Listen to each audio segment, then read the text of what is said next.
The highway behind me disappeared while I was driving. 1 second there was asphalt, the next only fog and shadows. I blinked, but the road never returned. And then I saw the lights. A town that shouldn't exist, glowing in the distance, waiting for me. I had been driving for almost 12 hours straight, hauling a refrigerated load of produce through the Midwest. My eyes burned, my back ached, and the highway stretched before me like a black ribbon, bordered by cornfields that seemed to go on forever.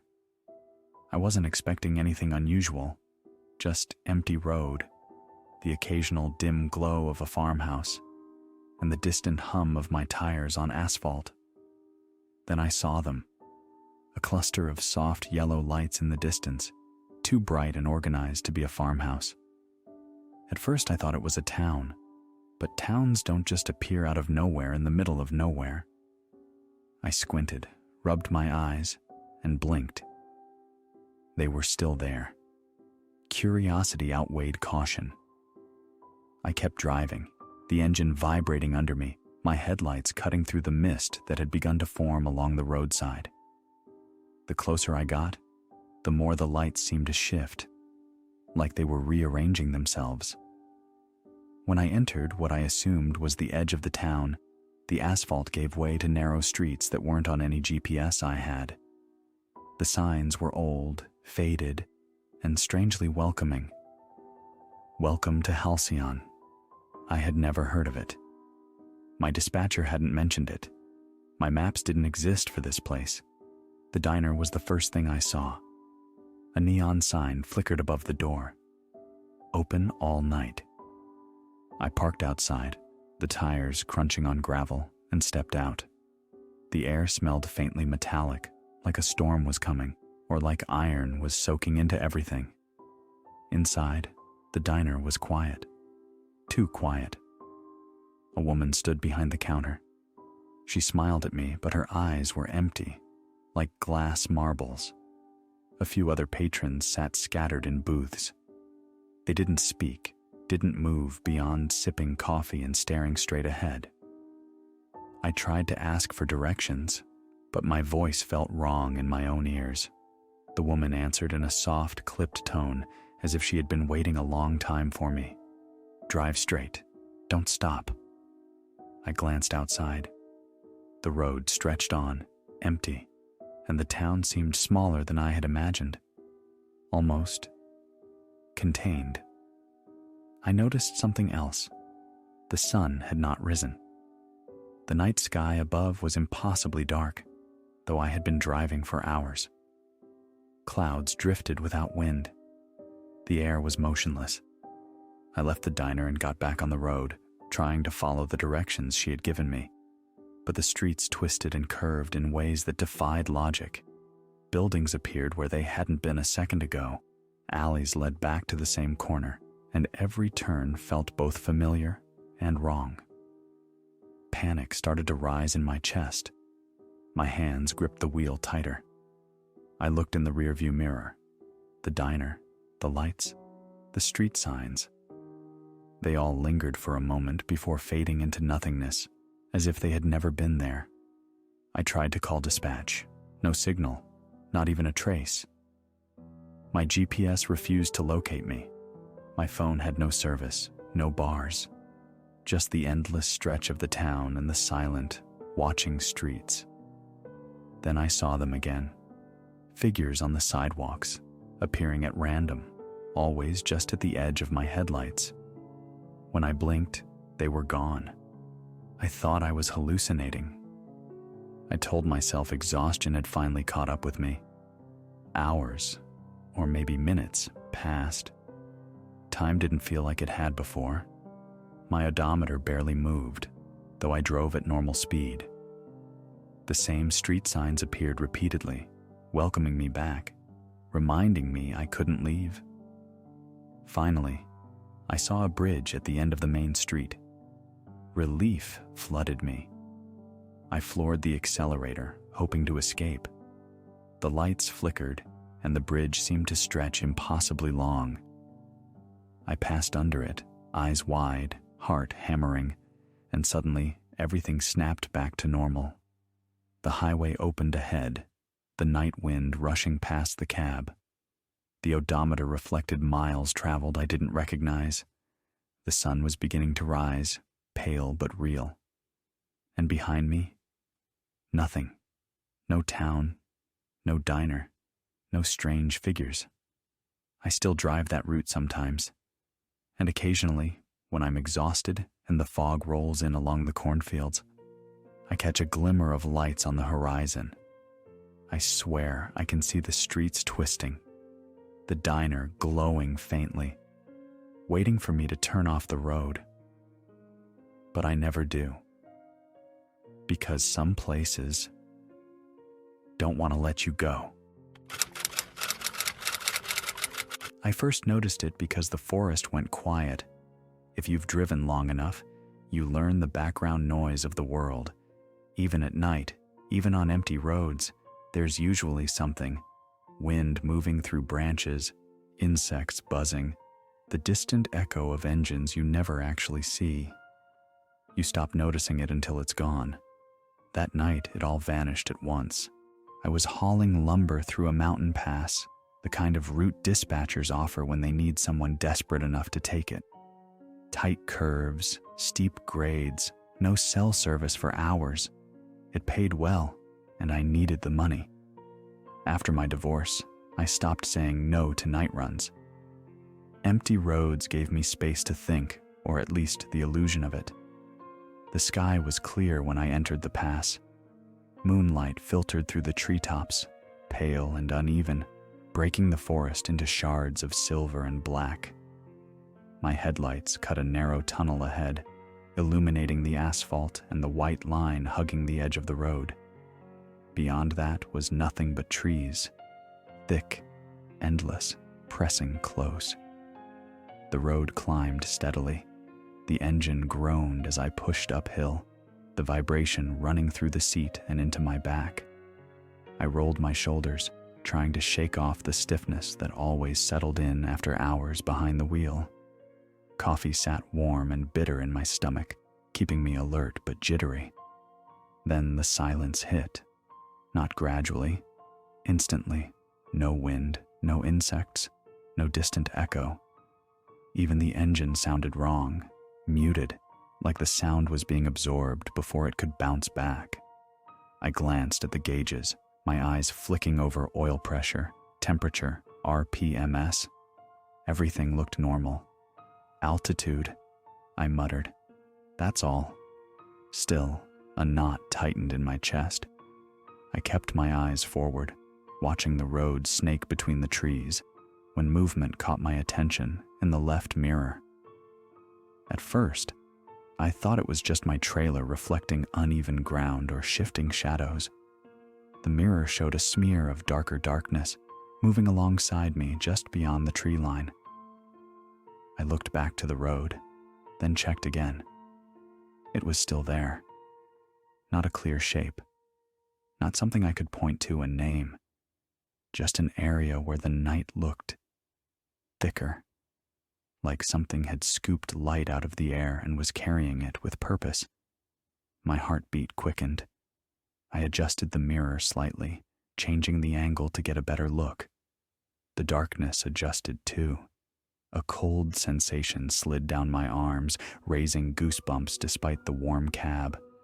I forced a slow breath in through my nose, out through my mouth.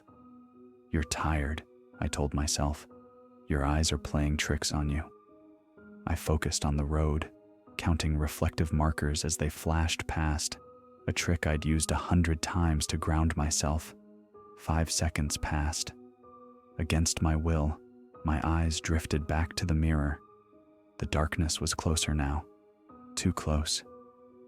I could see a rhythm to it, a rise and fall, subtle but steady, matching my speed exactly, not stumbling, not lagging, keeping pace. My foot pressed down on the accelerator. The engine responded, roaring louder as I pushed harder uphill. Trees blurred. The headlights tunneled deeper into the night. The thing didn't fall behind. My mouth went dry. I realized I'd started breathing shallow, fast breaths, like I was running instead of sitting down. I cracked the window an inch, desperate for cold mountain air to shock me back into reality. The air outside felt wrong, thick, heavy. It carried no scent of pine or damp earth, just emptiness, pressing in like pressure underwater.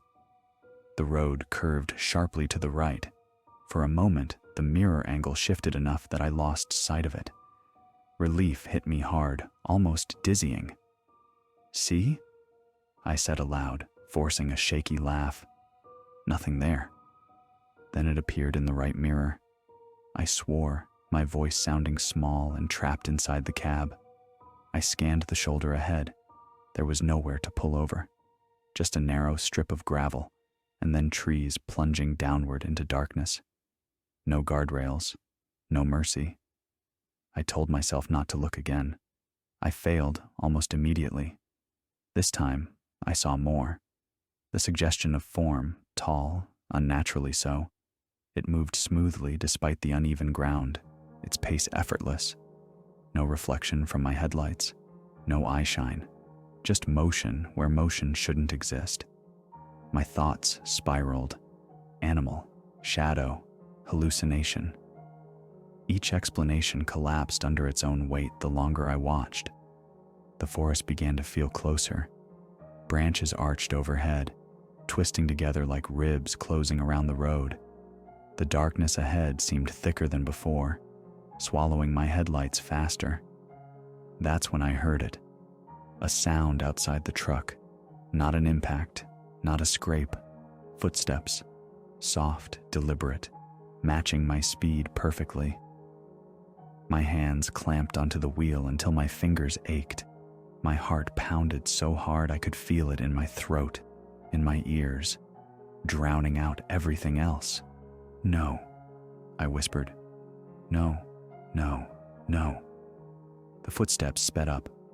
The thing moved ahead of me, cutting through the trees at an impossible angle.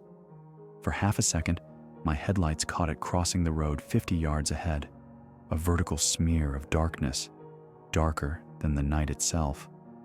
Then it vanished. I slammed the brakes. The truck shuddered violently as it came to a stop, my chest jerking forward against the seatbelt.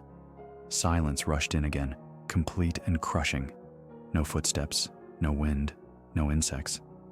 I sat there shaking, staring at the empty road ahead, my breath coming in short, panicked bursts. Something brushed the side of my trailer. Not a hit, not a scrape. A slow, deliberate touch. The trailer rocked slightly, as if something heavy leaned against it. I felt the vibration through the frame, through the seat, through my bones. I didn't turn around. I couldn't. The idea of seeing it, of confirming what my mind already knew, locked me in place. After a long moment, the pressure eased. The forest exhaled. Sound rushed back in all at once. Wind, insects, the distant creak of trees. I gasped like I'd been holding my breath underwater and floored the accelerator. I didn't slow down again until I reached the bottom of the pass, daylight creeping into the sky, pale and thin. When I finally stopped, I walked the length of the trailer with shaking legs. There were no scratches, no dents, just a long streak of dust wiped clean along the side of the metal, high up, far above where any animal could reach, like something had run its hand along the trailer while keeping pace with me. I still drive mountain routes, but I never drive them at night anymore. And sometimes, when the forest goes quiet for no reason at all, I feel the urge to check my mirrors, even though I already know what I might see. I've pulled over at a lot of rest stops in my life. Hundreds, maybe thousands. You learn to avoid the ones that smell like bleach overkill, the ones where the neon lights flicker just enough to make your skin crawl. But nothing could have prepared me for the one I stopped at that night. I was running a midnight haul through the Midwest, an old stretch of highway that runs past cornfields that never seem to end. The sky was clear, moon high but pale, clouds drifting lazily, painting the fields silver. I'd been driving for 6 hours straight, eyes burning, caffeine running low, and my bladder screaming at me that I needed a break. I saw the rest stop ahead, small, functional, nothing remarkable, except for the flickering green exit sign. I pulled in, parked the truck, and grabbed my jacket. The gravel crunched under my boots as I made my way to the building. Even in the still night, the wind whispered through the gaps in the parking lot, making the few trees sway like skeletal arms. I entered the restroom, expecting the usual fluorescent hum and the faint stink of overused disinfectant. But instead, the lights were dimmer than usual, casting uneven shadows across the floor. There was a metallic scent, sharp, like iron. The stalls were empty. Everything seemed normal, until I noticed the mirror. At first, I thought it was just me. My reflection looked wrong. A little paler than usual, eyes heavier.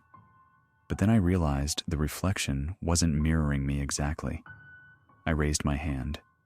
My reflection lagged by half a second. It moved, but delayed, stiffly, almost like it was reluctant to copy me. I froze.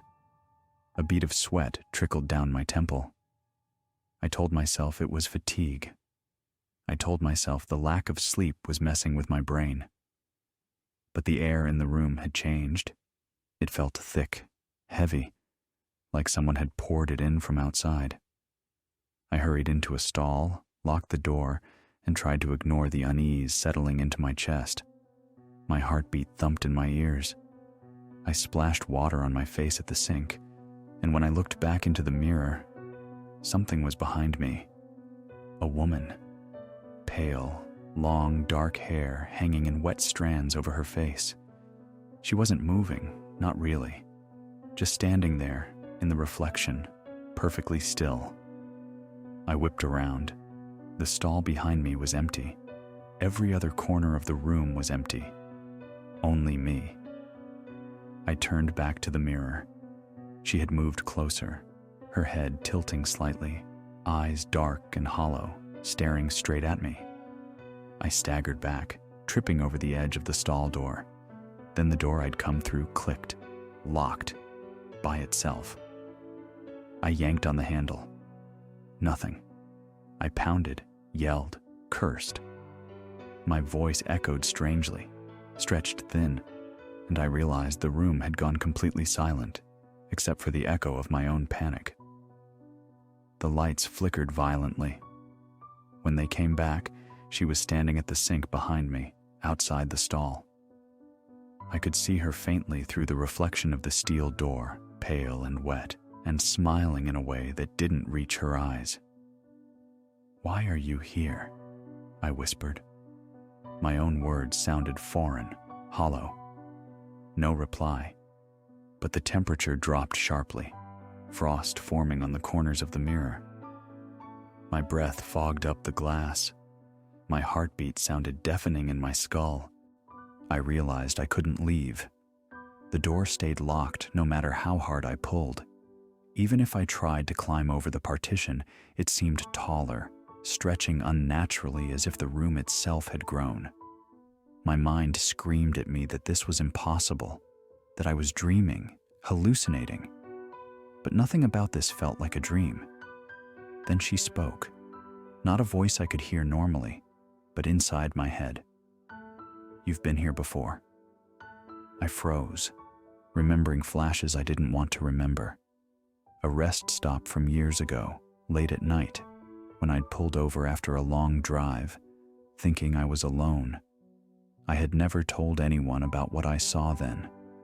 A fleeting figure in the mirror, disappearing as I blinked. But apparently, I hadn't been alone. I stumbled back to the door, tugging violently, panic clawing at my chest. Every time I tried, the handle slipped through my hands, icy cold, slick as if coated in oil. The lights went out completely. I was plunged into darkness, the only sound my ragged breathing. then a faint whisper, "Stay."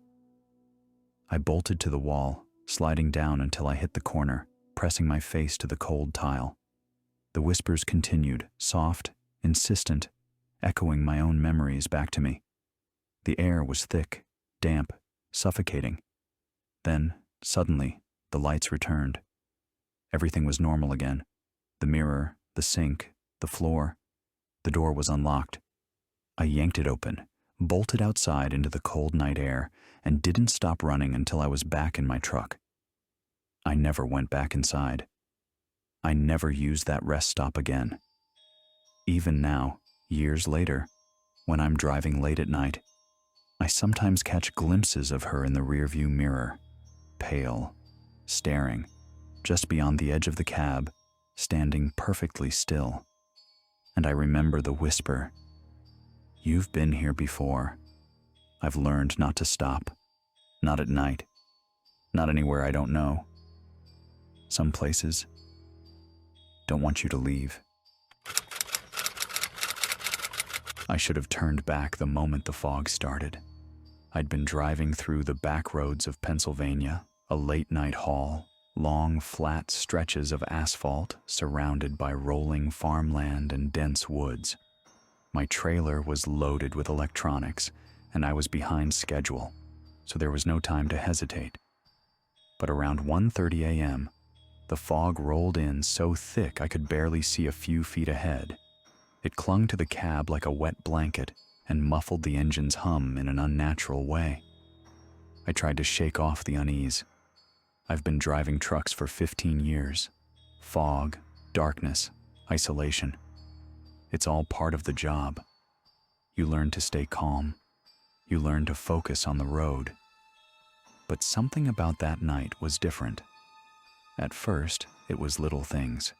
Signs I passed seemed off. The mile markers weren't in sequence. I checked twice. 102, then 104, then 103. My brain tried to rationalize it. Maybe someone replaced the signs, a maintenance crew, fatigue. But the feeling in my gut was growing. Something wasn't right. I saw movement in the fog up ahead, fleeting shadows at the edge of my headlights. Animals, I told myself. Deer or foxes, the kind of creatures that vanish before you get close. But they didn't run. They just stayed, watching, waiting. I slowed down. The road stretched endlessly. Every turn I took seemed familiar, but I knew I hadn't been there before. Streetlights appeared, flickering weakly, even though I was supposed to be on a rural highway with no lights for miles. And sometimes I thought I saw figures standing beside the road. People? Too far to see clearly, and when I blinked, they were gone. Hours, or maybe minutes, passed. Time felt like it had stopped. My radio crackled, a faint voice whispering static-filled words I couldn't understand. I reached to turn it off, but it continued, growing louder for a moment, then vanishing entirely. My hands gripped the wheel so hard my knuckles ached. Then I saw the diner. It looked like any other. Flickering neon, a few cars in the lot, smoke curling from the chimney. But something about it felt wrong. The windows were dark except for one light in the corner, and the door swung slowly in the fogless wind. I parked instinctively, my stomach tight. My legs were stiff, and my back screamed from hours of driving, but some part of me didn't want to stop. Inside, the diner was empty. Chairs pushed in neatly, menus stacked, not a single soul. The air smelled faintly of burnt coffee, but the machines were silent. I walked to the counter, calling out. My voice sounded small, swallowed by the building. Then I felt it, a presence behind me. I spun around. Nothing. No one. I laughed nervously, trying to convince myself I was imagining it. Maybe exhaustion, maybe hunger. But the hair on the back of my neck stood on end. I turned back to the counter, and the coffee machine sputtered to life on its own. Steam rose in a spiral, curling toward me like fingers. I backed out of the diner, heart hammering. The fog had thickened, swallowing the building. When I turned the key and drove forward, the diner was gone. Not just hidden in the fog, gone entirely, like it had never existed. Panic rose. I tried to follow the road, but the pavement seemed unfamiliar. Trees loomed closer than they should have. Every mile marker I passed glowed faintly in the headlights, then disappeared when I blinked.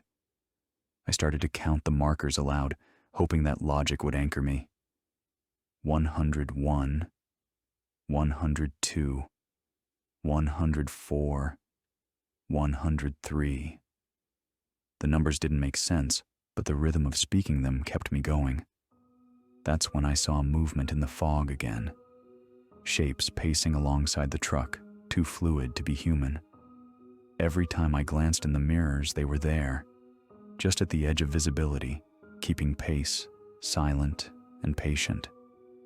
I floored the accelerator, but no matter how fast I drove, the shapes remained. The road stretched endlessly, turning back on itself in ways I knew were impossible. Trees bent unnaturally, shadows overlapping, the fog thickening like water pressing in from all sides. And then I realized something worse. I wasn't moving forward. No matter how fast I drove, the mile markers, the fog, the shadowy figures, they all repeated, looping around. I was trapped in the highway itself, a corridor of night that refused to end. I shut my eyes for a second, exhausted, and when I opened them, there was a sign, a simple wooden board in the middle of the road. You can't leave. I swear I never saw the edge of the highway again that night. When dawn finally broke, I was somewhere I didn't recognize, miles from the last town I remembered. My logbook said I had driven 4 hours. My gut told me it had been days. I never talk about that stretch of road. I avoid it entirely, even if it adds hours to my route. But sometimes, late at night, when fog rolls in and the headlights barely pierce the darkness, I see it. The shapes pacing alongside the truck, silent, patient, waiting. And I know, if I ever stop, they'll step out of the fog,